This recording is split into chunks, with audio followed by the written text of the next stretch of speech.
Steve Tober with Coach Marion Bell of East Orange campus. And Coach, what a finish to 2009 for the campus Jaguars going to Giant Stadium. And you really, really put together a second half of the season to remember.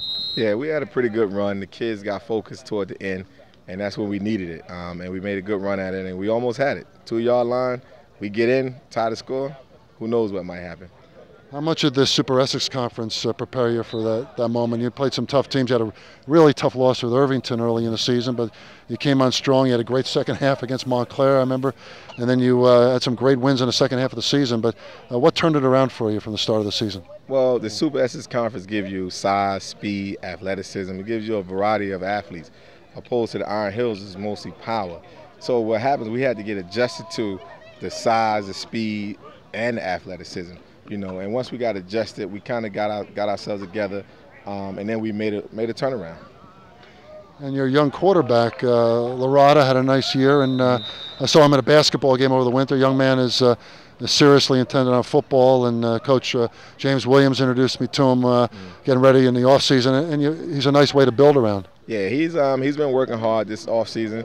He's doing really well in 7-on-7 so far this summer. And now he knows what to expect. He's been out there for a year, and I think he's going to be much better. He was first team all conference last year. This year we're shooting for first team all Essex County.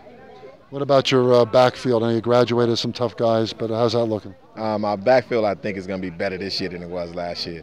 We have some young kids, Najee Williams, Ramil Tisdale, and Al-Malik Walker's going to run the ball as well. And we got Rashawn Bailey King is back as well. Wow, it's a lot of talent back. All those are familiar names. The big guy Turpin was gone, and you lost some good receivers. How about the wideouts? Wideouts, we got a couple of up-and-coming seniors. Walker's going to be a receiver. He played last year. Malik Walker. Yeah, and we're going to put Najee's going to play a little receiver. We got a transfer in from Neptune, Bobby Gibson. He played JV for them last year, but he's a good-looking athlete, about 6'2", runs well, smart athlete. So we're looking forward to this year. How do you see the SEC? A lot of people talking about the prep, with their power game, and Connor Wojak going to BC, and the Manon guy and Merklinger and that bunch. But how do you see the conference? I mean, Irvington's very optimistic, and I know you guys are. I think it's going to be tough again this year. It's going to be prep, Irvington, West Side is going to be good again. It's going to be good. Hopefully this year East Orange don't lose games that they're not supposed to lose. 6-0, 14-12. We got to win those games this year. And Coach, what about this Essex Passing League? You're up here, your son with Rich Hansen at St. Peter's Prep. Tell us about the young man going into such a storied program. It's a great situation for him because he's playing corner and wide receiver, and he's doing well so far for Coach Hansen. He's doing wide receiver and cornerback, and he actually has a chance to start this year as a sophomore. Trey Bell. So Trey Bell, yeah. We'll be hearing about him, and you look at some of the names for the years at St. Peter's. It's just, it's really, and academically, it's a great place to go to school. Yeah, we and when we made the decision to send him to St. Peter's, we're from Union, and we love Union, and but the thing is, he needed to be more focused, and it's a situation where it's no girls. So his focus has got to be on books because there's nothing else to focus on. So we kind of wanted to get him out there and get him more focused and give him an opportunity to academically challenge himself. And so far it's working out.